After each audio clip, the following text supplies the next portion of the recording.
Remember, hey Phil, remember Minions in the Mountains 1?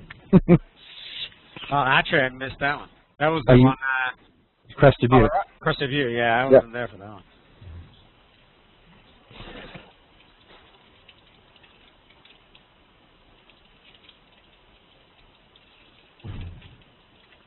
Are you on Twitter, Phil?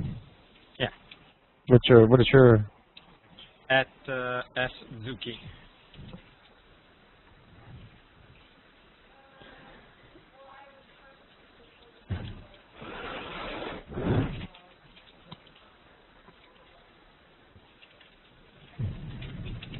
All right, we're good to go. Here we are.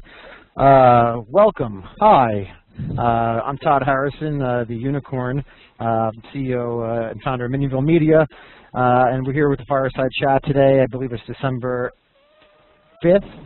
It's 2 days before Festivus, so it's December 5th.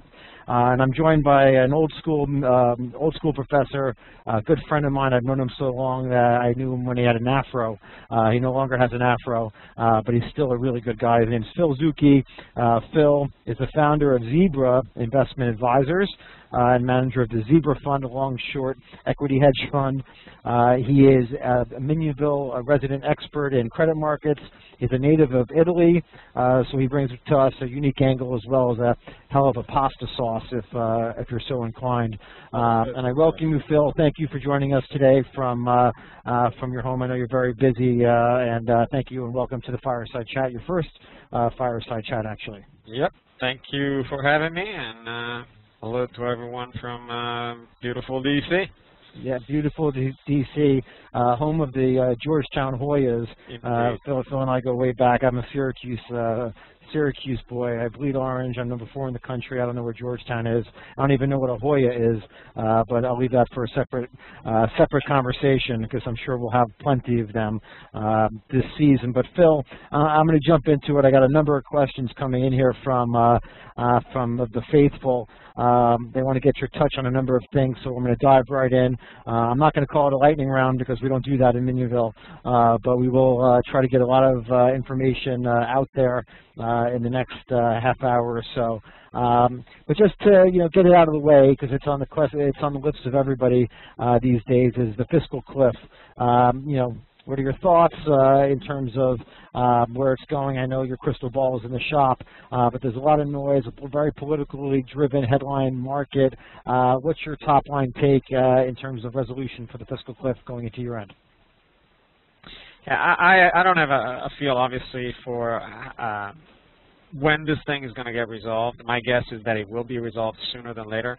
But I kind of differ from the view that as long as we have a deal, everything is going to be fine. I think that may be the knee-jerk reaction, but things are getting bad enough out there as far as debt is concerned that I think investors at the end of the day are going to look behind the substance of the deal. And if it's not a good deal, I think there will be repercussions in the market. Well, that's the conventional wisdom, right, is we're going to figure something out and we're all going to sing Kumbaya and the market's going to go higher. And I was just trying to figure out what percentage rip we saw from the middle of November when everybody got real bearish, when the NASDAQ and the S&P and Apple fell out of bed. How much of that is baked into the market? I'm not smart enough to know, but I do think it's an interesting point that either way, whether it's upward taxation or some measure of austerity, is not going to be pro-growth. And I know you and I are somewhat aligned in our view that there's 15 trillion reasons why the economy and the stock market are not the same conversation. So interesting to note that it's not a panacea. I agree with you. It's a function of timing. But that being said, and if we look at the markets or you look at the world in terms of, a sandwich where you have the consumer on the bottom, corporate America in the middle, and sovereigns on top, one could argue correctly that corporate balance sheets are in pretty good shape right now. Would you agree with that? Oh, absolutely. I mean, what has happened so far this year and even in last year and the year before in the corporate bond market has been absolutely astounding. Companies can go out and sell bonds for virtually no interest rate, and I would say that at least 1 out of 5 deals these days is getting upsized. So, a company will go to the bond market looking for $500 million, and the next thing you know, they throw them $750 million their way. And at the end of the day, on average, the yields keep going down. So it's almost supply and demand backwards. The more supply there is, the higher the price goes. It's just weird. When does that paradigm when does that paradigm shift? When do I lose 20 pounds? When do the Raiders win the Super Bowl? I'm being, to a degree, I'm just asking, when does that paradigm shift? I mean, the yields are so low, I got to think at some point stocks from an asset allocation standpoint become on the margin more attractive given the balance sheet and the health of the balance sheet across corporate America. Do you have it? I mean, what's your sense in terms of asset allocation? And one of the things we don't do in Minyanville is give advice because we don't know the time horizon and the risk profile of our audience, but from a personal standpoint, like what's your comfort zone right now in terms of asset allocation, bonds and stocks? Well, I need to steal here the lesson that Brian Reynolds, who used to be on our site many years ago, taught me, and that is that in these credit cycles, companies find all this cheap debt because the investors, mostly pension funds, endowments, and so on and so forth, are so behind their bogey, what they need to earn to pay their retirees and their founding and the founders of the endowments, that they need to press their investments. And it seems like since 2000, equities have been blackballed basically, and so the boards of these retirement funds tend to turn to debt, and to make their bogeys, they simply lever up. And yeah, but to touch on that point, though, you could say they've been blackballed, but I mean, haven't we seen this vicious cycle where investors get punished at the top and savers get punished at the bottom, which seems to be happening with increased frequency? For the record, I agree with you. Jeff Sott, who both of us are pretty tight with, he was in here this morning. We had breakfast. He had a croissant, which I can't eat because it's too fattening. I had an egg white omelet. I digress. But he made a couple of good points. He's talking to portfolio managers all over the universe, and they're all hoping that the market goes lower so that their relative performance looks better. And we were talking about risk appetites, and he had a great quote which kind of just rolled off his tongue. Because he's good with this stuff, and I asked him about any sectors he wanted to avoid in the marketplace. He said consumer staples, which he sort of looks at as the new utility sector for investors, and utility stocks have really started to become the new fixed income play for investors. So, I'm reminded of something Kevin DePue once talked about how risk gets pushed out on the curve until such a point where it's no longer sustainable or attainable. And much like we saw in 2007, 2008, is there caution to throw to the wind here in terms of the fixed income universe, or are they two different animals? No. I think that there is no question, and that the corporate bond market is a frenzy. Just like we saw with the housing market, a housing bubble, how long that frenzy can go on, no one knows. So are we in the first inning, fifth inning, ninth inning? I don't think we're going to know it until we see it in hindsight. So I'm not suggesting that piling into bonds, corporate bonds especially, makes any sense. And in fact, the relative valuations of these corporate bonds to the underlying stocks definitely favor the equities. Now, the caveat there is this. The idea would be, you look at an Intel or a Coca-Cola, and you see, $6 billion buyback funded by debt. You see Coca-Cola wanting to buy back $19 billion, and so on. Will all these companies use the debt to buy back stock? I'm not so sure. I mean, today you saw a huge deal with Freeport-McMoRan, and they certainly were trading, their bonds were trading very expensive, and they could have leveraged up and buy back stock and do all those shareholder-friendly type operations, and instead they decided to go out and gorge on a couple of companies. The same thing happened with Precision Castport, buying, I think, Titanium Metals. Last week or a couple of weeks ago, we saw Sherwin-Williams buying a Mexican competitor. So different companies will choose to use the proceeds from the debt market for different things. It doesn't have to be to buy back their own stock. So it's not as easy as saying, okay, well, these bonds look very expensive, therefore I'm going to buy the underlying stock because they're going to borrow money and buy it back. The money could go literally anywhere. Yeah, and that's, you know, Barry Ritholtz was on, I think, the last Fireside chat, and we were talking about higher interest rates, and you know, he said, well, what's the catalyst? Is it a demand for capital, or is it something outside the spectrum of what's more apparent?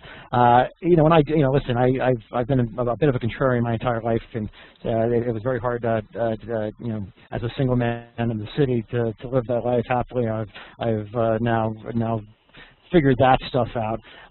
But my question in terms of you know, the environment right now, where you know, it's a race to zero in terms of the yield, stocks seem to be holding their footing, very technically oriented, a lot of performance anxiety into year end, and I also think a lot of financial fatigue out there. I mean, you know, for somebody who's been watching these things flicker and ticker and bicker for the last 22 years, you know, it's not your father's financial market. So, you know, where I'm getting at right now is, you know, is this free market capitalism anymore? You know, do the same rules apply from an investment standpoint going forward? I mean, from a trading standpoint, you can argue, yes, there's technical, structural, psychology, and fundamentals as the four legs. And I guess you can, you know, talk about the government intervention and the other elements, the sovereign situation, if you will, as part of the structural. But, you know, is it free market capitalism? I mean, can we really look at this and say that this is, you know, a free market anymore?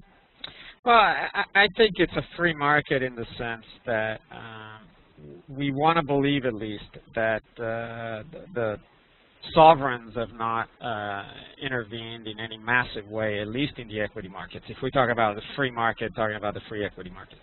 Now, clearly there are knee-deep, if not deeper, into the debt markets. I'd say they're about waist high. Yeah, maybe even higher than that. And you know, there is no question that in that regard, there is an overlay of intervention that ultimately percolates all the way from the bond market into the stock market, and that's why looking at the flows, looking at where the cash sits as a potential mover of the stocks is what this entire exercise of looking at overpriced bonds versus cheap stocks ultimately takes us.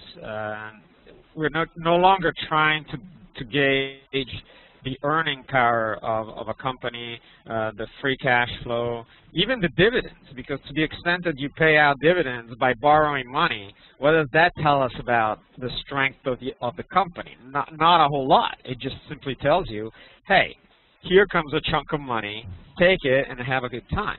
So in that regard, no, it's no longer the stock market that used to be. Yeah, and I'll say just to that point, the velocity of money, we all learned it in you know, economics 101, and Fannie Mae and Freddie Mac were they were the chief stirrers of that pot of the velocity of money, and you know, that's one of the untold stories of the financial crisis or the post-financial crisis world, in my opinion, and why Franklin Raines is still on the golf course.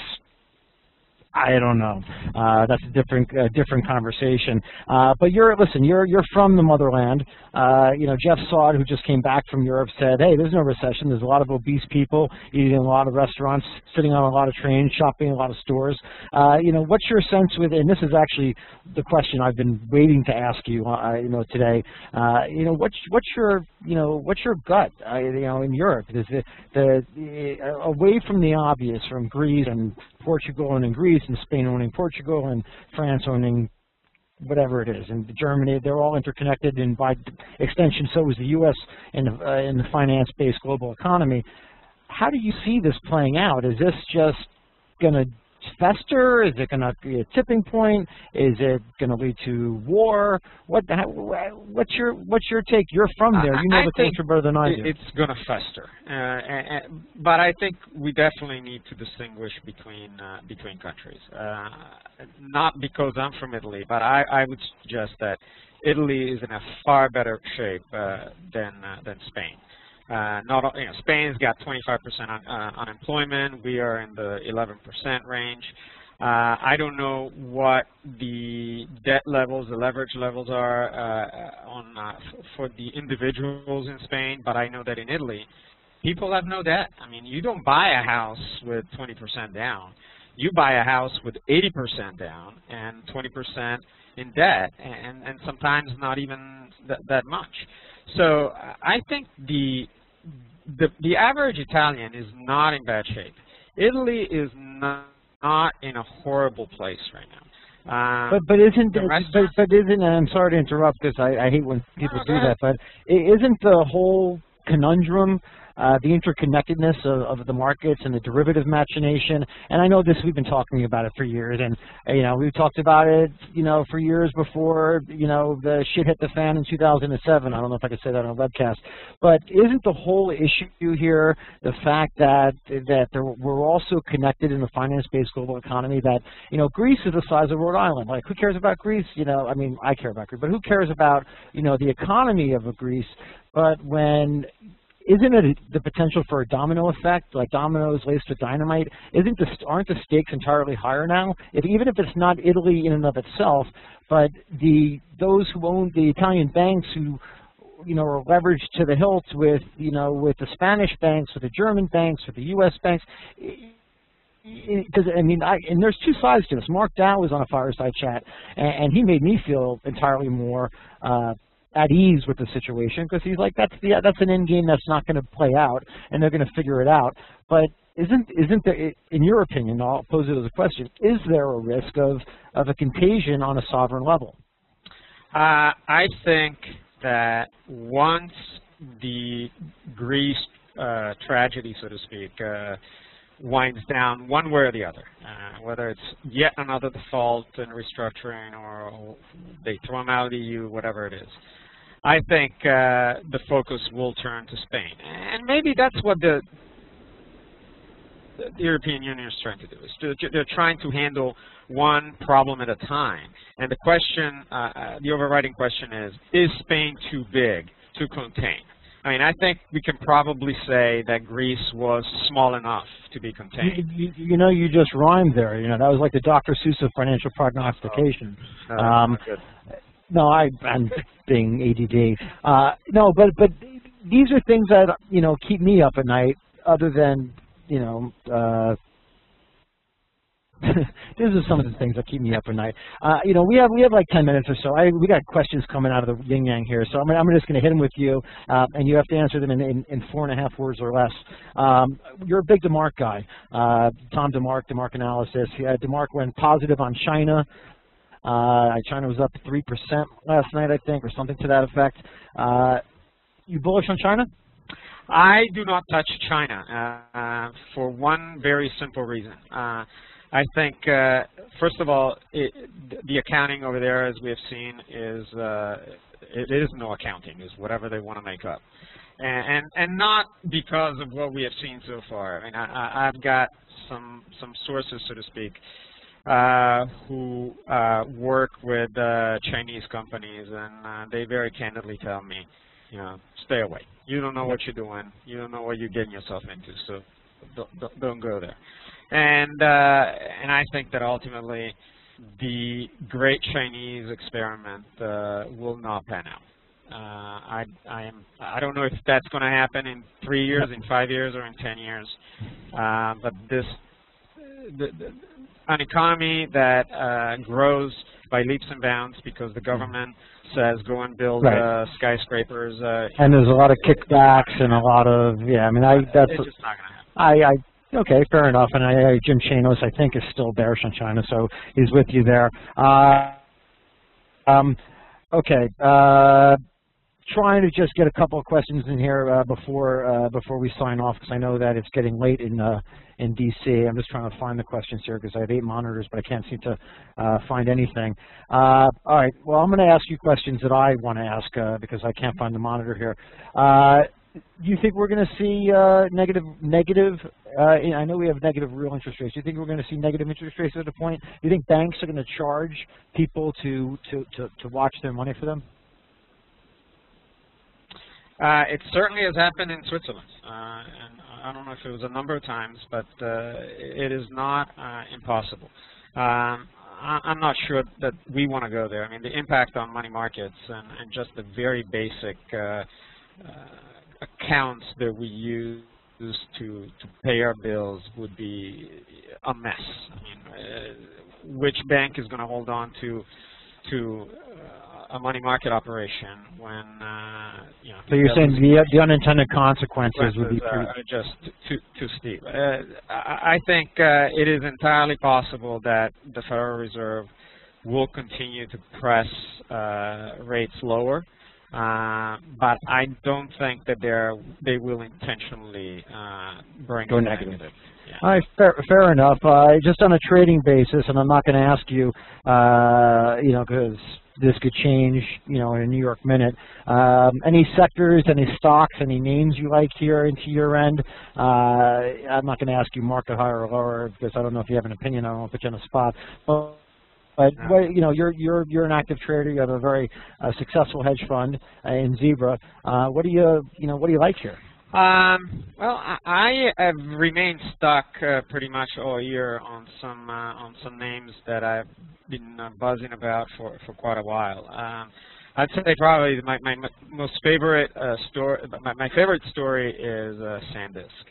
I think, and this is a complete 180-degree for me because I tend to stay away from commoditized type areas, but I don't think people have a sense of how big the solid-state drive opportunity is going to be. And also, I don't think people appreciate how much proprietary software, the controllers and everything else is involved in a solid-state drive. And there aren't that many outfits out there who can satisfy the demand for those type of products with the reliability that is required for those kind of products. You've got the Fusion IO, which is a relatively small company. You've got Violin Memories, which is still private, and then really you've got SanDisk. That's probably the only vertically integrated outfit out there that can take care of that space from beginning to end. I think that would be a good story. I know some smart money that actually works at SanDisk. I don't know the stock as well as you do. Anything on the other side? Any short candidates? I know you like to pair your book at times. I don't. No, I think there has been a lot of talk about the home builders, and as some minions may recall, housing is a little bit where everything I do comes from because the other side of the office is mostly real estate. I have not really touched on housing since it exploded. I was about 3 years early in calling that, so I was wrong, basically. But as far as the housing turn that is being discussed a lot on TV, I'm sure that things are getting better, but I'm not sure that saying that things are getting better in housing is the same as saying that things are getting better for the home builders' equities. A lot of those outfits have no equity value. I mean, they're buried under so much debt and under so much convertible debt that we'd literally have to have a bubble twice the size of what we have seen for these companies to have any meaningful earning power or equity value. So I don't understand really the run that they have had. I did not touch it on the way up. I just started shorting the XHB in the last couple of weeks. I don't know. I may be wrong. The housing index is up 130% since September. I mean, selfishly, and having moved into a house and being a homeowner for the first time, just in time for the hurricane. Selfishly, I hope there's a turn, but you never want to talk your position or trade with your heart. Couple questions on the lighter side as we kind of look to tie up. I don't disagree with you. I do think it's worth noting that housing was the first sector to turn lower. Bennett Sadaka and I used to talk about, for those of us who were old school, the cancer versus the car crash, and we went from the housing sector to the financials and drag, such as the auto, General Motors and Target, the financing arms, and how that played itself out until such time that the system broke and we actually had both a cancer and a car crash.